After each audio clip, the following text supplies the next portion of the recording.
अब हमने सारा कुछ देख लिया है तो हमें यहाँ पे ज़्यादा अच्छे से अंडरस्टैंड हो जाएगा। Defect in septum that divides right and left ventricle, बिल्कुल सीधी बात है ना। And most common congenital heart defect है, मोस्ट कॉमन है, ठीक है। And associated with fetal alcohol syndrome, associated with fetal alcohol syndrome. और अगर किसी बच्चे की मम्मी भी अल्कोहल लेती है उस टाइम पे ड्यूरिंग प्रेगनेंसी और ड्यूरिंग स्पेशली कार्डियक फॉर्मेशन, तो ये चीज़ होने के चांसेस होते हैं। और फीटल अल्कोहल सिंड्रोम में बहुत सारी और भी चीज़ें होती है, ठीक है। ओके, सो रिजल्ट इन क्या होगा, लेफ्ट टू राइट शंट होगा, ऐसे हमें पता है। एंड ये ज़्यादातर हमें प्रेजेंटेशन नहीं होता है, ऑफन असिम्टोमेटिक होते हैं, सिम्टम्स नहीं होते हैं।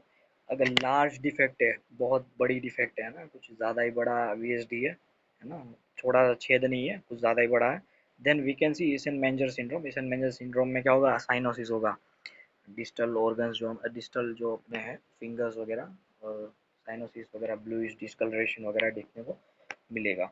और इसकी ट्रीटमेंट क्या है, ट्रीटमेंट में कुछ नहीं है, हमें सर्जरी करनी पड़ेगी। सर्जरी करके उस छेद को, आई मीन जो वीएसडी है, जो सेप्टल डिफेक्ट है वहाँ पे, उसको बंद करना पड़ेगा, सर्जिकल क्लोजर करना पड़ेगा। और अगर छोटी मोटी डिफेक्ट्स है तो वो स्पॉन्टेनियसली क्लोज हो जाती है, ठीक है। Now let's talk about atrial septal defect, है ना, बहुत इजी है, अब कुछ नहीं है, जैसे हमने पिक्चर अंडरस्टैंड कर लिया ना, तो अब तो बहुत अच्छे से हो रहा है ना। Okay, and defect in septum, ये क्या है, लेफ्ट एंड राइट एट्रिया जो डिवाइड होता है, उसके सेप्टम में डिफेक्ट की वजह से होता है। मोस्ट कॉमन टाइप है ओस्टियम सेकेंडम, 90% केसेस में ओस्टियम सेकेंडम होता है। अब ओस्टियम प्राइमम क्या होता है, ओस्टियम सेकेंडम क्या होता है, इसके बारे में आप जाके देख लेना, ये आपको टास्क दे रहा हूँ कि जाके प्लीज़ देख लेना, क्योंकि वो एक्सप्लेन करना अभी थोड़ा टाइम कंज्यूम होगा, ये एम्ब्रियोलॉजी का टॉपिक है। तो जाके एक बार ही देखना, what is ostium primum, what is ostium secundum, है ना, व्हाट इज सेप्टम सेकेंडम, तो ये सब चीज़ें जाके देख लेना। एट्रियल जो सेप्टल है उसका फॉर्मेशन, जैसे यूट्यूब पे कहीं डाल देना तो वो वीडियोस आ जाएगी, ओके। सुनाओ, ओस्टियम जो सेकेंडम है वो मोस्ट कॉमन है, एएम से में क्वेश्चंस आते हैं, है ना। और ओस्टियम प्राइमम जो है वो डाउन सिंड्रोम के साथ एसोसिएटेड है। डाउन सिंड्रोम में क्या होता है, यस, 21, क्रोमोसोम नंबर 21 में डिफेक्ट होता है ना, याद रखना ये चीज़, ये भी एमसीए का क्वेश्चन है, ठीक है। तीन, एक है था, एक होता है पटाओ, पटाओ सिंड्रोम जो होता है उसमें ट्राइसोमी, सॉरी, क्रोमोसोम नंबर 13 में डिफेक्ट होता है, ठीक है। फिर एडवर्ड सिंड्रोम सिंड्रोम होता है, उसमें होता है 18 में, क्रोमोसोम नंबर 18। और ये डाउन सिंड्रोम में क्रोमोसोम नंबर 21 में होता है। तो कैसे याद रखोगे, एडवर्ड 18 ऐसे देखो, ई है ना, तो वो हो गया।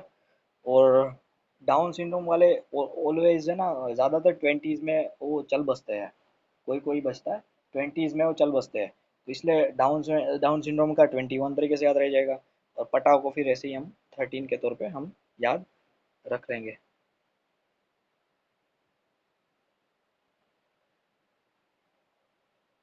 Okay, so let me check chat who is doing this.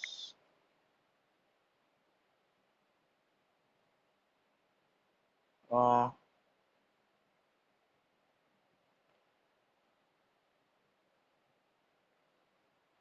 I cannot see that comment, माहिर, आप जो मुझे बोल रहे हो मैं उस कमेंट को नहीं देख पा रहा हूँ। प्लीज़ जो भी ऐसे हरकतें कर रहा है, प्लीज़ प्राइवेटली किसी को मैसेज करके परेशान कर रहा है तो प्लीज़ ना करें, यहाँ पढ़ने के हिसाब से आए, वरना मुझे कुछ रिस्ट्रिक्शन लगानी पड़ेगी, ठीक है। So okay guys, ostium secundum and ostium primum के बारे में हमें पता चल चुका है।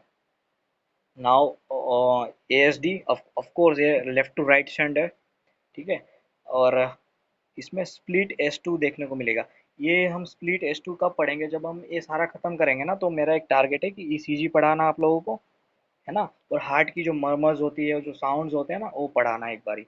तो ये दो टॉपिक मैं आपको कराऊंगा, तो आप देख लेना। बाकी अगर आपको बहुत ज़्यादा थोड़ा वो लग रहा है कि मेरे को स्प्लिट एस टू क्या होता है, तो आप चेक कर सकते हैं यूट्यूब पे भी, ठीक है। तो ओके, एंड ये भी इसमें पैराडॉक्सिकल एम्बोलाई फॉर्म हो सकती है। ये क्या होता है पैराडॉक्सिकल एम्बोलाई, सपोज कि ये अपने दो एट्रियम है, ये अपने दो एट्रियम है, ठीक है।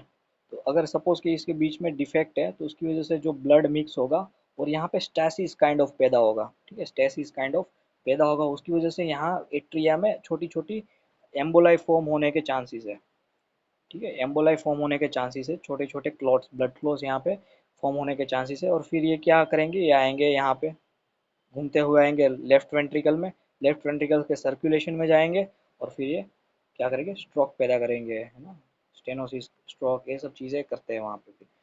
तो एएसडी थोड़ा खतरनाक होता है क्योंकि ये पैराडॉक्सिकल एम्बोलाई फॉर्मेशन करता है इसकी वजह से। Okay, so now let's move on to the next one is patent ductus arteriosus. और इसमें हमने जैसे देखा कि जो डक्ट थी बीच में, यार ये क्या हो गया,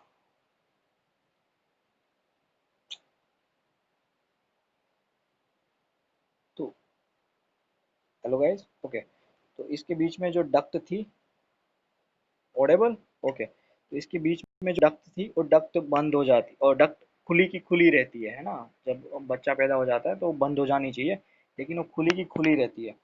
तो क्या होता है कि failure to ductus arteriosus to close, ठीक है, क्लोज होने की, हेलो आवाज़ आ रही है, okay, sorry sorry sorry sorry sorry, okay, तो इसमें क्या होता है कि डक्ट खुली की खुली रहती है and failure to ductus arteriosus to close, है ना, जैसे हमने देखा। और कंजेनाइटल रूबेला में अगर किसी की मदर को रूबेला इन्फेक्शन हो रखा है, ठीक है, उसने वैक्सीनेशन नहीं लिया, रूबेला का इन्फेक्शन हो रखा है, तो उस बच्चे को रूबेला होने के चांसेस है। और कंजेनाइटल रूबेला में पीडीए एक हो सकता है, उसको पेटेंट डक्टस आर्टेरियोसस उसको हो सकता है। और भी है रेटिनाइटिस पिगमेंटोसा, ये सब और भी उसमें देखने को मिलता है कंजेनाइटल रूबेला में। ओके, सो ये भी of course left to right shunt है ना, between aorta and pulmonary artery, है ना, हमने देखा पिक्चर में, है ना। और ड्यूरिंग डेवलपमेंट क्या होता है कि ये जो डक्टस डक्टस आर्टेरियोसस होता है, ये ब्लड शंट करता है ड्यूरिंग डेवलपमेंट, जब इंट्रा यूट्राइन डेवलपमेंट हो रहा होता है तब ये जो एरोटा है ये ब्लड को शंट करता है। इसके लिए हमें एरोटिक कंजेनाइटल जो बेबी का सर्कुलेशन है वो देखना पड़ेगा, इंट्रायूट्राइन सर्कुलेशन, ठीक है। तो pulmonary artery and aorta and bypass the lung, क्योंकि लंग उस टाइम पे काम नहीं कर रहे होते, तो हमें उस टाइम पे लंग को बाईपास करना होता है। तो लंग को बाईपास करने के लिए पल्मोनरी आर्टरी से, जो सपोज हमने ये जो ड्रॉ कर लेते हैं, ठीक है, यहाँ से पल्मोनरी आर्टरी में ब्लड जाता है ना, हमें पता है, एंड फिर यहाँ से एरोटा पूरे में करती है, ये राइट साइड हो गया, ये लेफ्ट साइड हो गया, ठीक है। तो जब बच्चा इंट्रायूट्राइन लाइफ होती है तो क्या होता है कि ये ब्लड यहाँ से जाएगा लंग में, लेकिन लंग तो काम कर नहीं रहे, तो बीच में कुछ ऐसा शंट होता है, तो शंट इधर डाइवर्ट कर देता है, इधर किधर, एरोटा में। फिर वो एरोटा के थ्रू होके फिर अम्बिलिकल वेन से बाहर चला जाता है, अम्बिलिकल आर्टरी से बाहर चला जाता है, ठीक है। तो इस तरीके का पूरा मैकेनिज्म है। तो आपको एक टास्क दिया था मैंने आज, आपको याद हो तो क्या दिया था अभी ऊपर में, क्या पढ़ने को बोला था मैंने, हाँ, ये सेप्टम सेकेंडम वाला दे बोला था, ठीक है, और ये भी देख लेना, ये भी इजी है ना, ओस्टियम सेकेंडम वाला बोला था, और ये भी देख लेना, ये भी इजी है और आराम से हो जाएगा आप लोगों से, ठीक है। नॉर्मल सर्कुलेशन देखना है आपको, नॉर्मल एम्ब्रियो, नॉर्मल सर्कुलेशन देखना इंट्रायूट्राइन, ठीक है। और असिम्टोमेटिक, ये जो बच्चा पैदा होगा असिम्टोमेटिक होगा बर्थ पे, लेकिन जब जैसे ही बच्चा पैदा होता है तो ऑफकोर्स उसके नॉर्मल वाइटल्स लिए जाते हैं, उसका चेकअप होता है ना, तो उस टाइम पे हमें होलोसिस्टोलिक मशीन लाइक मरमर सुनाई देगी, मशीन लाइक, एकदम से मतलब कि चालू की चालू रहेगी, है ना, कुछ मरमर्स ऐसी होती है जो बिटवीन दो हार्ट के दो हार्ट साउंड के बीच में आती है ना, कुछ कुछ होती है कि जो S2 के बाद आती है, कुछ कुछ होती है जो S1 के पहले आती है, लेकिन एक कंटिन्यूस मशीन लाइक मरमर होती है बिटवीन S1 एंड S2, ठीक है। S1 जो होता है और S2 होता है, दो हार्ट साउंड होते हैं, इसके बारे में हम पढ़ेंगे, ठीक है, जब मरमर टॉपिक लूंगा तभी क्लियर कराऊंगा। तो लेकिन ये बिटवीन उन दोनों के बीच में कंटिन्यूस होती है, तो मशीन लाइक मरमर होती है, और मे लीड टू ईसेनमेंजर सिंड्रोम, है ना। और ईसेनमेंजर सिंड्रोम हमें पता है साइनोसिस हो जाता है उसमें, and results in lower extremity cyanosis. तो जब असिम्टोमेटिक होती है बर्थ पे, लेकिन कुछ टाइम बाद ये सिम्टोमेटिक हो जाती है और ईसेनमेंजर सिंड्रोम होता है साइनोसिस वाला, और इसमें लोअर लिम्ब में साइनोसिस हो जाते हैं ना, लोअर लिम्ब का जो है कलर ब्लूइश डिस्कलरेशन हो जाता है। उसकी ट्रीटमेंट में क्या है, अब हमें उस जो एरोटा थी एंड पल्मोनरी आर्टरी थी, उन बीच के अंदर जो शंट है उस शंट को हमें ख़त्म करना है। तो उस शंट को ख़त्म करने के लिए हम देंगे उसको इंडोमिथासिन। इंडोमिथासिन देने से वो शंट जो है, पीडी है, पेटेंट डक्टस आर्टेरियोसस जो है वो चला जाएगा, मतलब क्लोज हो जाएगा। ठीक है।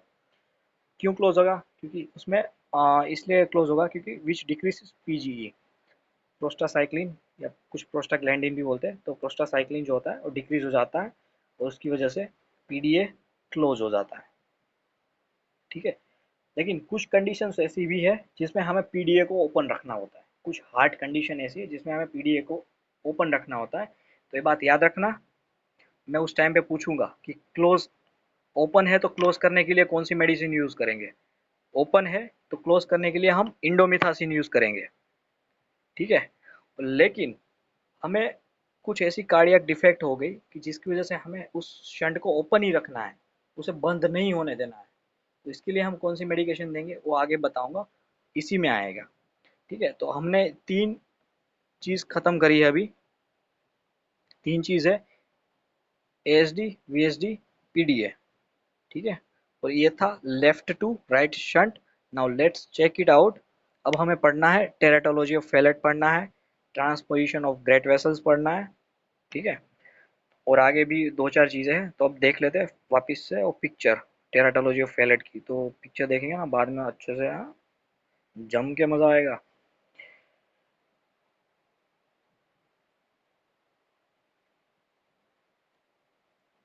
क्लास सही जा रही है क्या? बताइए ज़रा कमेंट में, मैं जब तक फाइल खोल रहा हूँ। क्लास सही जा रही है?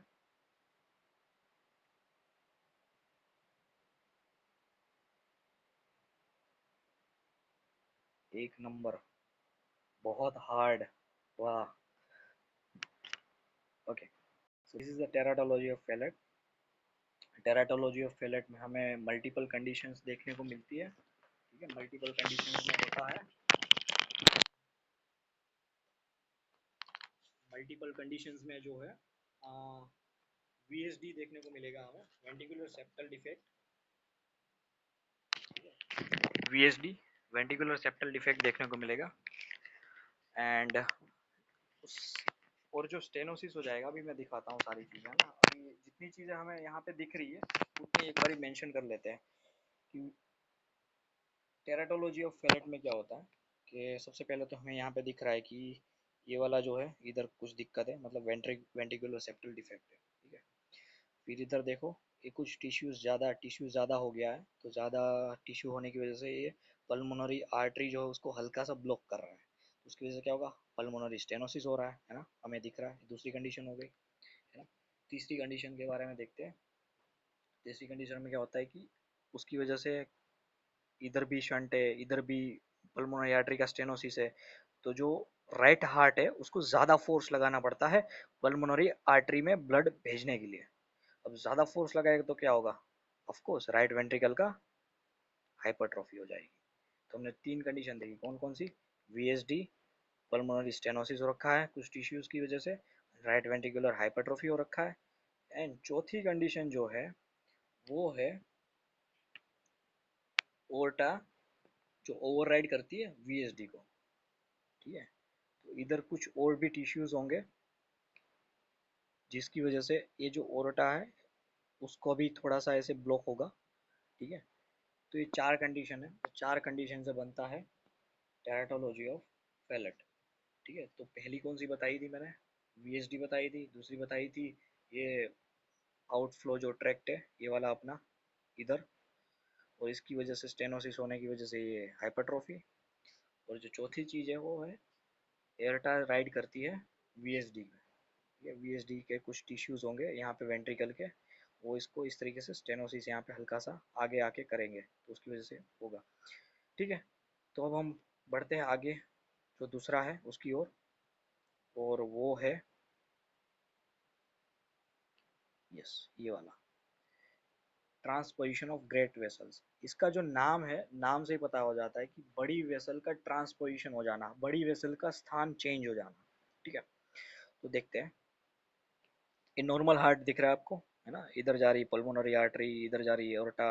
इसमें क्या होता है, जगह चेंज हो जाती है ना। देखो एरोटा निकल रही है राइट साइड से, एंड पल्मोनरी जो आर्टरी है वो निकल रही है लेफ्ट साइड से। तो ये ट्रांसपोजिशन ऑफ ग्रेट आर्टरीज हो जाता है, जिसके बारे में देखेंगे इसमें क्या क्या होता है ना। ओके। और ये सारे राइट टू लेफ्ट शंट है, ठीक है, ये हम देखेंगे। ओके, सो ये तीसरा जो है ट्रंकस आर्टरियोसिस है। ट्रंकस आर्टरियोसिस में क्या होता है कि नॉर्मल हार्ट में दोनों अलग अलग होती है ना, ये देखो इधर पल्मोनरी आर्टरी है, इधर इधर एरोटा है ना, दोनों अलग अलग है। इसमें देखो एक ही है ना, टू इन वन।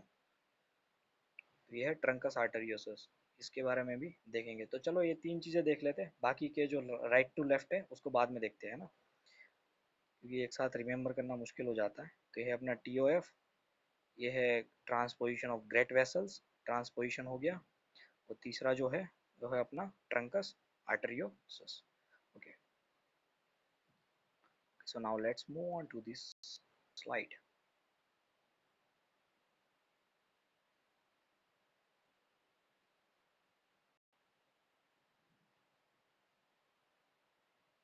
Okay,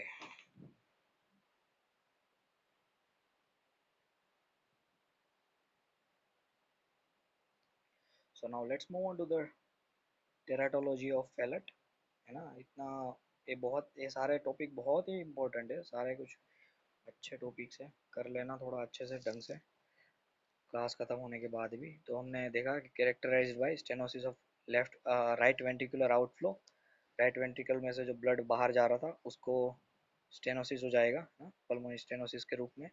उसकी वजह से राइट वेंट्रिकल की जो है हाइपरट्रॉफी हो जाएगी, हमें VSD भी देखने को मिलेगा, ventricular septal defect, and aorta देखने को मिलेगी दैट ओवरराइड्स VSD, ठीक है, ventricular septal defect. Now right to left shunt दिखने को मिलेगा, ठीक है, और ये लीड्स टू अर्ली साइनोसिस, इसमें तुरंत ही साइनोसिस दिखेगा। और इसकी जो डिग्री ऑफ स्टेनोसिस है ना, जो अपनी डिग्री ऑफ स्टेनोसिस है, अब इसमें राइट टू लेफ्ट शंट कैसे दिखने को मिलता है ये अब हम डिस्कस कर लेते हैं ना, कैसे दिखने को मिलता है, उसको सही करना चाहिए। तो ये इधर थोड़ा सा डिफेक्ट है और इधर जा रही है पल्मोनरी आर्टरी। सपोज कि इस पल्मोनरी आर्टरी का स्टेनोसिस हो गया, तो ब्लड ज़्यादा हो गया यहाँ पे इस एरिया में, है ना, राइट वेंट्रिकल में। तो ये ज़्यादा बाहर नहीं जा पा रहा है, मतलब पल्मोनरी आर्टरी में ज़्यादा नहीं जा पा रहा है। तो प्रेशर बढ़ेगा, और प्रेशर बढ़ेगा तो ब्लड कहाँ जाएगा, ऑफ कोर्स लेफ्ट वेंट्रिकल में जाएगा। तो ये हो गया right to left shunt. Okay, तो राइट टू लेफ्ट शंट हो जाएगा, अर्ली साइनोसिस देखने को मिलेगी। और डिग्री ऑफ स्टेनोसिस जो है, डिग्री ऑफ स्टेनोसिस और डिटरमाइन करेगी कि कितना ज़्यादा स्टेनोसिस है, ठीक है, determine the extent of shunting and cyanosis, ठीक है। डिग्री ऑफ स्टेनोसिस, अगर ज़्यादा स्टेनोसिस रखा है तो ज़्यादा साइनोसिस होगा, ऑफ कोर्स सीधी बात है। अगर कम डिग्री है, थोड़ा सा ही स्टेनोसिस हो रहा है, पल्मोनरी आर्टरी थोड़ा सा ही ब्लॉक हो रहा है, तो कम साइनोसिस होगा, है ना। बस यही है और कुछ नहीं है। पेशेंट इसमें क्या करेगा, इसमें जो बच्चा होगा वो बच्चा बैठेगा, squat, patient learn to squat in response to cyanotic spell. जब उसके साइनोसिस होने लगेगा तो बच्चा बैठेगा, और जब बच्चा बैठेगा तो क्या होगा, तो उसकी वजह से सिस्टमिक रेजिस्टेंस इंक्रीज होगा, ठीक है। सिस्टमिक रेजिस्टेंस, बस मेरे वर्ड को पकड़ना, आगे पहुंच जाओगे आप। सिस्टमिक रेजिस्टेंस इंक्रीज हो जाता है तो जो है प्रेशर बढ़ता है, ठीक है। हाइपरटेंशन मतलब कि आर्टरी में प्रेशर बढ़ेगा। जब आर्टरी में प्रेशर बढ़ेगा तो लेफ्ट वेंट्रिकल को ज़्यादा फोर्सफुली उसको धक्का मारना पड़ेगा, है ना।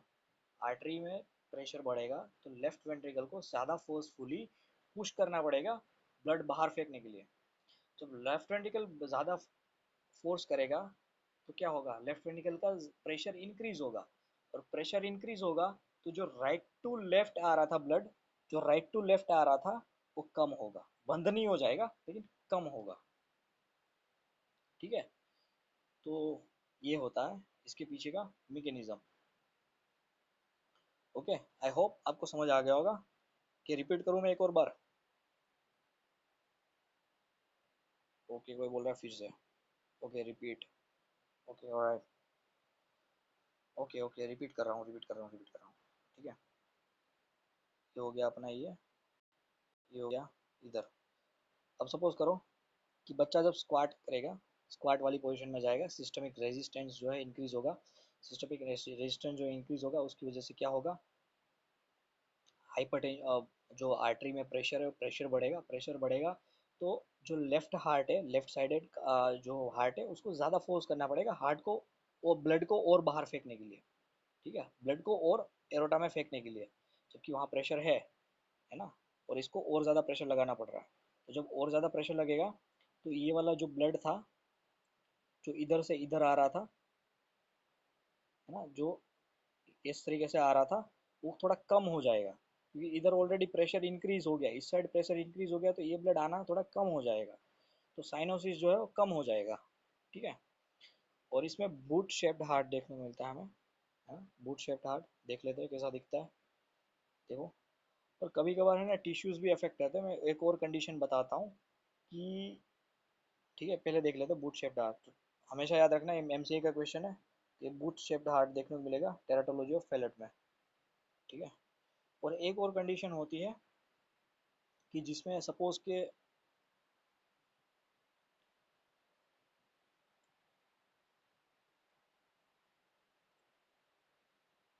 कि इस तरीके का है, और शंट, सॉरी, वीएसडी हो इस तरीके का है, वीएसडी, ठीक है, वीएसडी इस तरीके का है, तो इसमें क्या होगा, इस साइड प्रेशर बढ़ेगा ना तो ये क्लोज हो जाएगा। ठीक है, उतनी देर के लिए, तो भी क्या है, साइनोसिस कम होगा। तो ये कुछ है, अलग अलग टाइप के टीओएफ हो, वीएसडी होते हैं हर एक पेशेंट में, उसके हिसाब से डिग्री होती है सीवियरिटी की। ठीक है, now let's move on to the transposition of great vessel. जैसे कि हमें पता है कि characterized by pulmonary artery rising from left ventricle and aorta rising from right ventricle. पूरा उल्टा हो जाता है ना, इजी है, पूरा उल्टा हो जाता है ट्रांसपोजिशन ऑफ ग्रेट वेसल्स में। Now associated with maternal diabetes, अगर फीमेल डायबिटिक है ना, या फिर जेस्टेशनल डायबिटीज है उसको, तो उसकी वजह से ये ट्रांसपोजिशन ऑफ ग्रेट वेसल्स हो सकता है। इसमें पेशेंट को डेफिनेटली कोई चांस ही नहीं है, ठीक है, अर्ली साइनोसिस देखने को मिलेगा, तुरंत ही मिलेगा। ठीक है, और ये वो कंडीशन है जिसमें हमें वो शंट जो है, उस शंट को खुला रखना पड़ता है।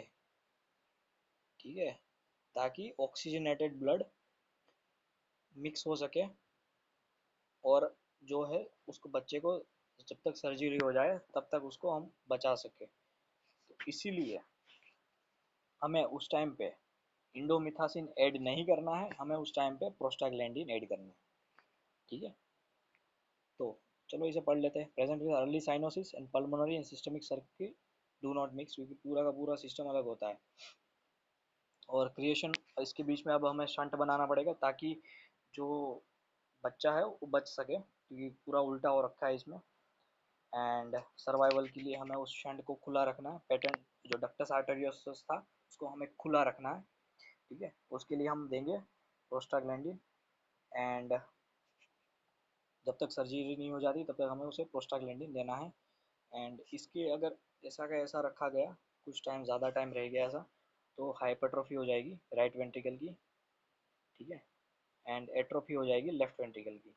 ये क्यों होता है ये देख लेते हैं कि राइट वेंट्रिकल है, उसको ज़्यादा फोर्स लगाना पड़ रहा है पूरे बॉडी में ब्लड पहुंचाने के लिए, क्योंकि एरोटा राइट साइड है। समझ गए, वैसे एक काम होता है लेफ्ट वेंट्रिकल का ज़्यादा फोर्स लगाने का, है ना, लेकिन अभी जब एरोटा राइट साइड में है तो ज़्यादा फोर्स लगाना पड़ता है राइट वेंट्रिकल को। ठीक है, उसकी वजह से राइट वेंट्रिकल की एट्रोफी हो जाएगी। तो लेफ्ट वेंट्रिकल जो ज़्यादा फोर्स लगाना चाहता था वो ज़्यादा फोर्स लगा नहीं पाएगा, क्योंकि उसको उसको तो लंग तक ही भेजना है, क्योंकि पल्मोनरी आर्टरी राइज हो रही है लेफ्ट साइड से इस केस में।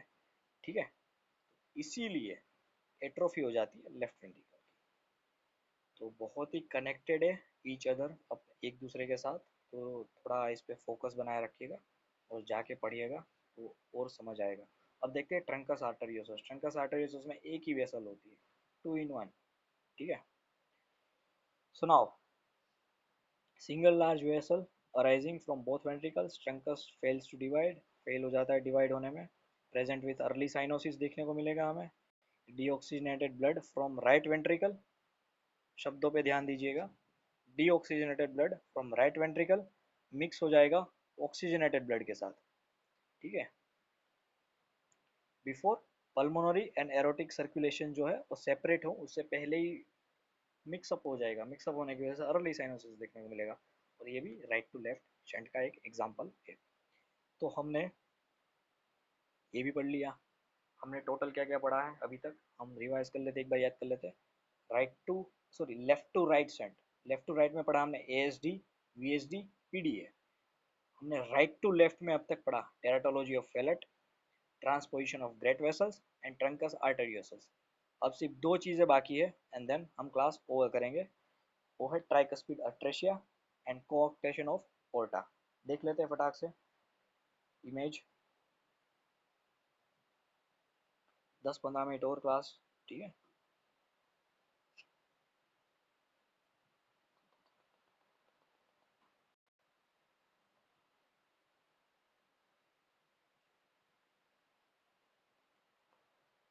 तो पीडीएफ ओपन हो चुकी है, ओके।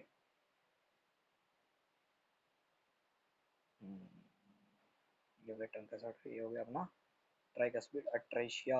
ट्राइकस्पिड अट्रेशिया में नाम से ही पता चलता है कि ट्राइकस्पिड वाल्व के साथ कुछ गफला हुआ है, ठीक है। ट्राइकस्पिड वाल्व के साथ क्या गफला हुआ है कि वो डेवलप हो जाता है, फेल हो, मतलब फेल टू डेवलप, बनने में ही डेवलप हो जाता है।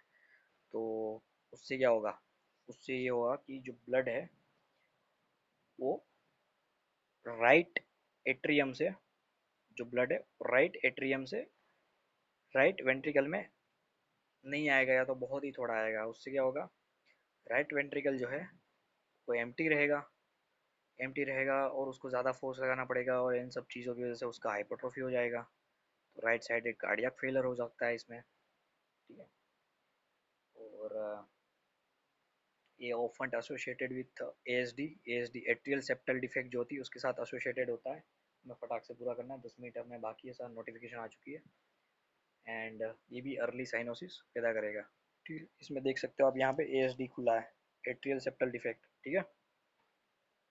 और बाकी जो आगे बढ़ता है आगे देख लेते हैं, ये है अपना कोऑक्टेशन ऑफ एरोटा, है ना। कोऑक्टेशन ऑफ एरोटा में क्या होता है कि इधर से ऐसे बैंड हो रखी है, पूरी ऐसे सीधी होनी चाहिए थी, जबकि इधर थोड़ा नोच आ गई है, ये है डिफेक्ट, ठीक है। इस तरीके की नोच नहीं होनी चाहिए। तो चलो देख लेते हैं दोनों चीज़ें फटाफट।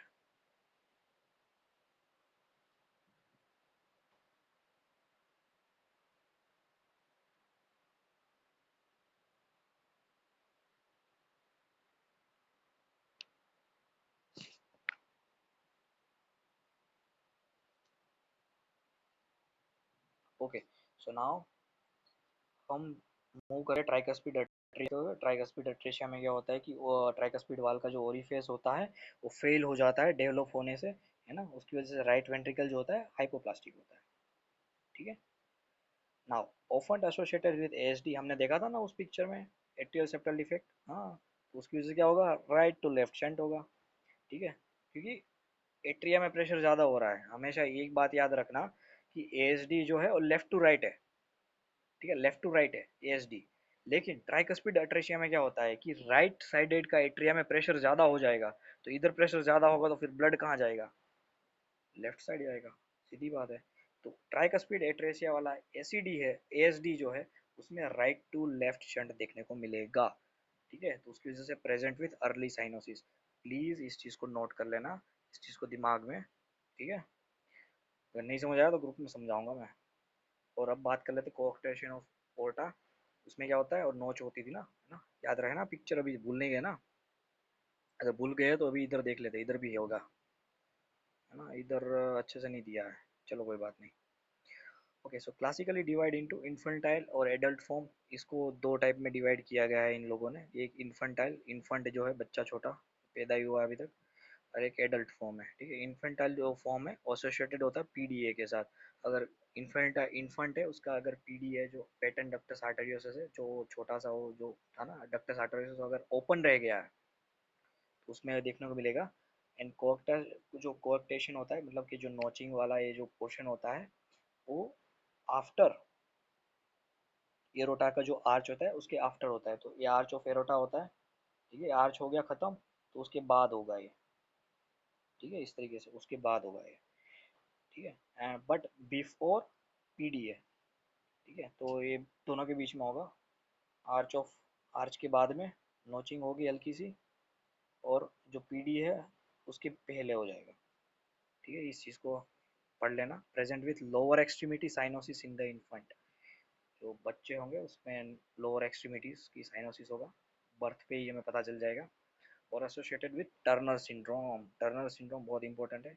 इसमें जो टर्नर सिंड्रोम एक जेनेटिक डिफेक्ट है, और उसमें जो फीमेल होती है उसको ओवरीज का अच्छे से फॉर्मेशन नहीं होता है, उसमें स्ट्रिक ओवरीज होती है, ठीक है, वो अनफंक्शनल होती है, फंक्शनल नहीं होती ओवरीज, तो वो टर्नर सिंड्रोम हो गया। तो जब वो एंडोक्राइन वगैरह कभी पढ़ेंगे, अगर क्लास कंटिन्यू रही तो हम वो भी देख लेंगे, ठीक है। और एडल्ट फॉर्म जो होता है एसोसिएटेड नहीं होता है पीडीए के साथ, ठीक है। वो क्या होता है, उसमें क्या होता है कि कोक्टेशन जो है वो नोच जो हो रही थी वो नीचे होगी, एरोटक आर्च के, जो आर्च ऑफ एरोटा था उसके नीचे होगी।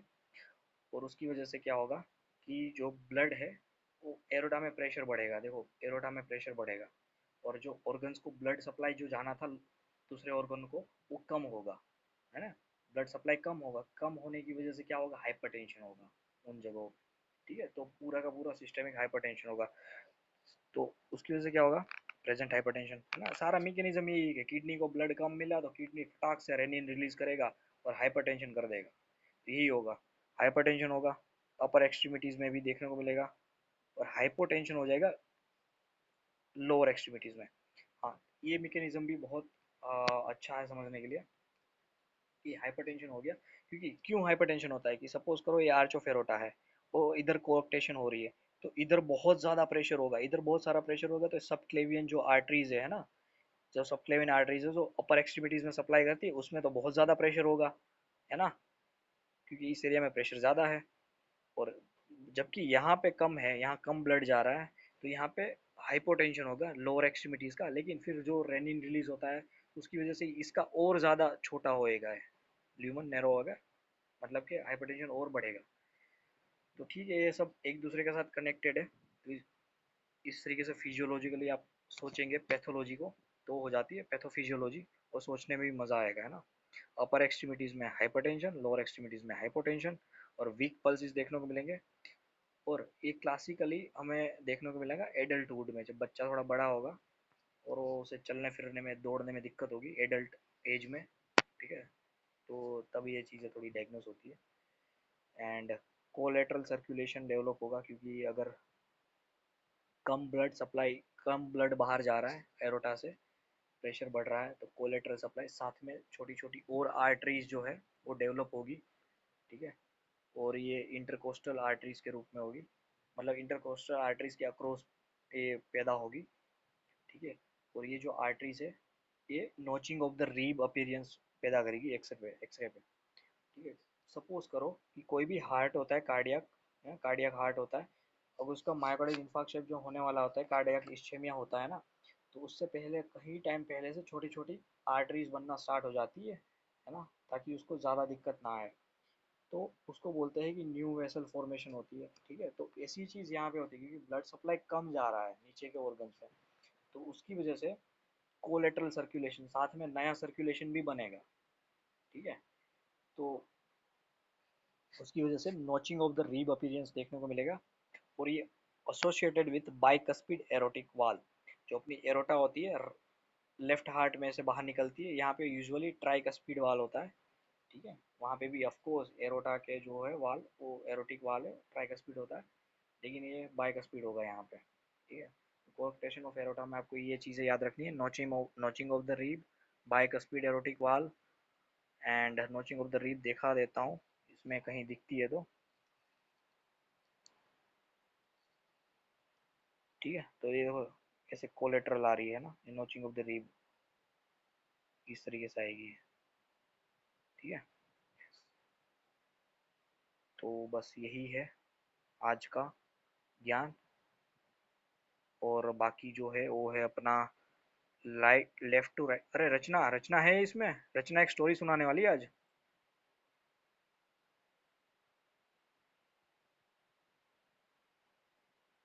रचना, आप अपने आप को अनम्यूट कर सकते हो।